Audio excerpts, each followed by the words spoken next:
We are obsessed with origins. Since we first learned to carve symbols into stone, humanity has been driven by a singular burning question. Where did we begin? We dig through the dust of Mesopotamia. We brush the sand from the Sphinx. We scan the jungles of the Amazon, all in search of the first city, the first king, the first spark of civilization. We have convinced ourselves that history is a ladder, a linear ascent from the darkness of the cave to the light of the skyscraper. We believe we are standing at the summit of a mountain that took 6,000 years to climb. But this is a comforting lie. It is a fairy tale we tell ourselves to disguise a terrifying reality. We are not looking for the oldest civilization. That is the wrong search. We are looking for the last one that survived. The history of human ambition is not a straight line. It is a pulse, a heartbeat of creation and destruction that has been beating for longer than we can comprehend. We are not the first to build, to dream, to map the stars. We are simply the first to remember doing it. We are the survivors of a process that erases its own tracks. We are the children of the seventh cycle, walking through a graveyard we have mistaken for a garden. To understand why, we must look at the biology, not the pottery. The human brain, the hardware that allows you to understand these words, has existed in its current form for roughly 300,000 years. Anatomically modern humans, people who looked like us, thought like us, and felt like us, have walked this earth for 3,000 centuries. And yet, our history books tell us that for the first 294,000 years, we did nothing. They tell us that for 98% of our existence, human beings, creatures with the capacity for quantum physics and symphonic music, sat in cold caves, chipping flint, waiting for the ice to melt. This is the great paradox of anthropology. It suggests that the human software, culture, engineering, and mathematics lagged behind the human hardware by almost 300,000 years.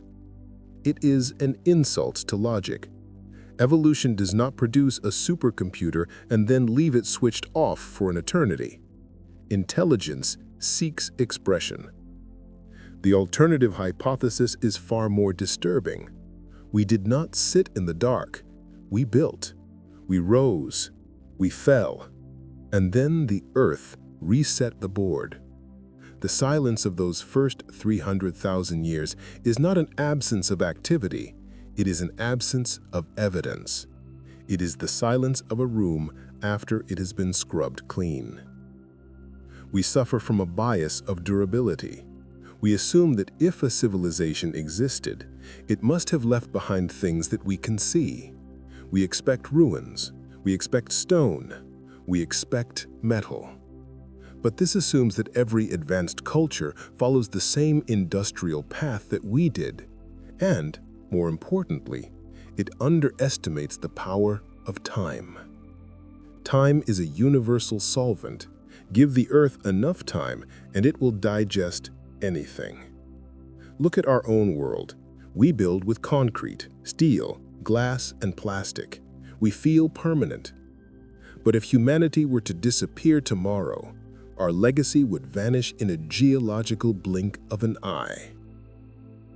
Concrete has a lifespan of 200, maybe 400 years before it crumbles into dust. Moisture oxidizes the rebar and the structure collapses.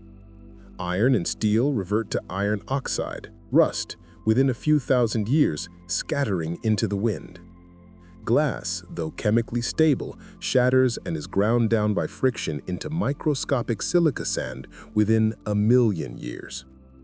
Even our plastics, the scourge of our oceans, will eventually break down under UV radiation and bacterial action into a thin, unrecognizable layer of hydrocarbons.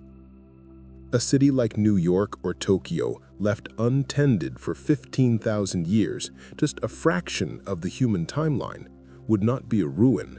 It would be a geological layer, a thin, strange stripe of sediment in the bedrock. The civilizations we are looking for are not the ones that built with the arrogance of permanence. The oldest civilizations may have been the ones that understood the impermanence of the world.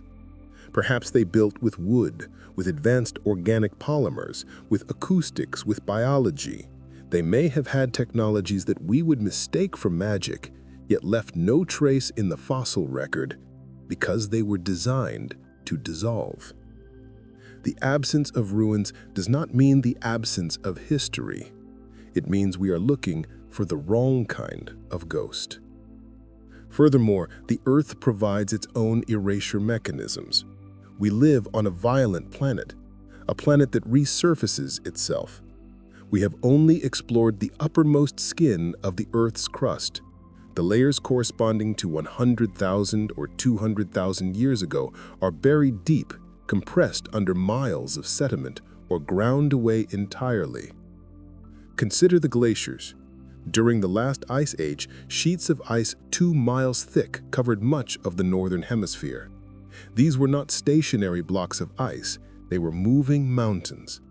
They acted like cosmic sandpaper scouring the bedrock, pulverizing everything in their path. Any structure, any city, any monument built in Europe, North America, or Northern Asia before the ice retreated was not just destroyed, it was erased, ground into dust, and washed into the sea. And then there is the water. We know that when the ice melted, roughly 12,000 years ago, the global sea levels rose by over 400 feet. This was not a slow tide. In many places, it was a deluge. The coastlines of the ancient world, the most logical, fertile, and accessible places for a civilization to develop, are now drowning in darkness, miles offshore, buried under silt and pressure. We are looking for a needle in a haystack, but the haystack is underwater, and the needle has rusted away. Yet, despite the erasure, there are anomalies, glitches in the matrix of history. We find traces of uranium mining in Gabon, Africa, that date back unimaginable timeframes. We see the Amazon rainforest, which we thought was a wild jungle, revealing itself to be a geo-engineered garden filled with terra preta, artificial soil created to sustain a massive population more than 10,000 years ago.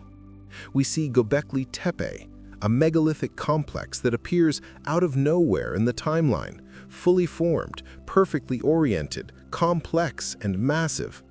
Göbekli Tepe is not a beginning, it is a tombstone. It is the frantic work of a dying culture trying to preserve its knowledge in stone because they knew the reset was coming. It is not the cradle of civilization, it is the nursing home of the previous one. So if we are not the first, where do we fit? Let us reconstruct the timeline, not as a line, but as a series of waves. A theory of 7 civilizations, each distinct, each wiped away, leading to us. Civilization 1, the children of Toba. 75,000 years ago, the Toba supervolcano erupted, bringing the human population down to a few thousand breeding pairs. But before the ash fell, perhaps there was a culture of high intuition, a society of hunters who had mapped the spirit world and the stars, whose technology was internal, not external. The ash buried their wooden temples, and the winter starved their memory. Civilization 2, the thalassocrats, the Sea Kings. 50,000 years ago, during a warm interglacial period, they lived on the coasts of a world with different geography. They mastered the winds and the currents. They mapped the globe, leaving traces on the Piri rice maps that would be copied for millennia. But the ocean is a cruel mistress. When the water rose, their cities became the continental shelves. Civilization 3, the cryo-architects. 30,000 years ago, the deep freeze. Humanity adapts to the ice. They build not on the ice, but beneath it, geothermal engineering, using the heat of the earth to survive the cold of the sky. We find their echoes in the tunnels of Cappadocia and the unexplained voids in our deepest scans. They were crushed by the weight of the glaciers they tried to outlast. Civilization 4, the symbol makers, 20,000 years ago. A culture of pure abstraction. They created the first complex language, the first mathematics. They did not build immense cities of stone, but immense cities of thought. Their physical footprint was light, but their influence on the human psyche was permanent. They were lost to a chaotic shift in the magnetic poles that scrambled the atmosphere and the mind. Civilization 5, the Shapers. 15,000 years ago, the masters of biology and stone, the builders of the polygonal walls in Peru and Egypt. They had technology we cannot replicate, the ability to soften rock, to mold the world. They were the ones who domesticated the plants we eat today. They were destroyed by the Younger Dryas impact, the cometary bombardment that set the world on fire. Civilization 6, the Traders. 12,000 years ago, the immediate pre-flood world, the civilization of Atlantis legends. A global network trying to reconnect the fragmented world of the Shapers. They were hubristic. They believed they could conquer nature. The Great Flood, the meltwater pulse, washed them away, leaving only traumatized survivors clinging to the mountain peaks. And then there is Civilization 7. Us. The Amnesiacs. We appeared in the wreckage of the 6th. We found the pyramids and claimed we built them. We found the corn and claimed we domesticated it. We found the math and claimed we discovered it. We are the scavengers of a lost heritage. We are the only ones who have kept a written record long enough to trick ourselves into believing we are the masters of time. Each previous version of humanity started from zero. Not because they were primitive, but because the previous reset was absolute. When the system crashes, you lose the unsaved data. We are the new file opened on an old hard drive.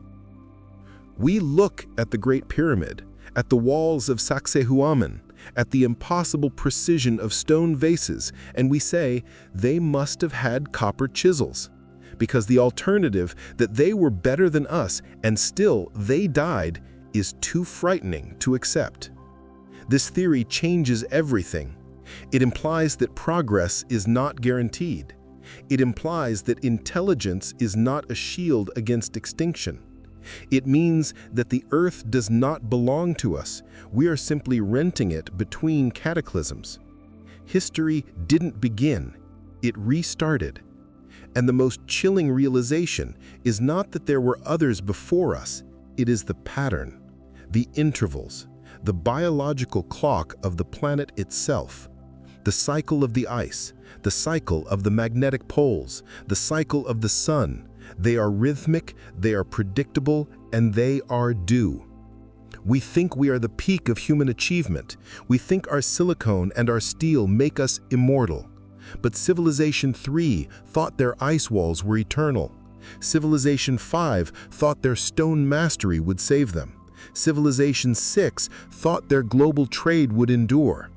They are all gone, dust in the wind, silt on the ocean floor.